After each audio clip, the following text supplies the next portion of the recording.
ఉమ్మడి నెల్లూరు జిల్లా నాయుడుపేట గ్రామదేవత శ్రీ పోలేరమ్మ జాతర బుధవారం రాత్రి ముగిసింది.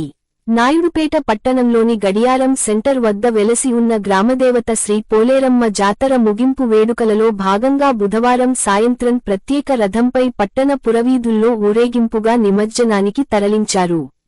విన్నమాల గ్రామానికి చెందిన పెద్దకాపు అవరభూమి శ్రీనివాసులు రెడ్డి ఆధ్వర్యంలో ఆ గ్రామస్తులు విన్నమాల వద్ద నుంచి గడియారం సెంటర్ వద్ద ఉన్న అమ్మన్ని ప్రత్యేక సప్పరం వరకు చేరుకుని సాంప్రదాయబద్ధంగా పొలితిరిగి ప్రత్యేక పూజలు నిర్వహించారు. అమ్మన్నిని సప్పరం నుంచి పాత పోలీస్ స్టేషన్ తరలించిన వెంటనే పోలేరమ్మ అమ్మవారిని ప్రత్యేకంగా పుష్పాలంకరణ చేసిన సప్పరంలో గ్రామ పురవీధులలో ఊరేగించి నిమజ్జనానికి తరలించుకు వెళ్లారు. సప్పరంలోని చెలువు రెమ్మలను తీసుకువెళ్లేందుకు భక్తులు ఎగబడ్డారు. ఈ చెలువ రెమ్మలను ఇంట్లో ఉంచుకోవడం ద్వారా మంచి కలుగుతుందని భక్తులు నమ్మకం. నిమజ్జనానికి తరలివెళుతున్న అమ్మన్ని ముందు భక్తులు కొబ్బరికాయలు కొట్టి మొక్కులు చెల్లించుకున్నారు.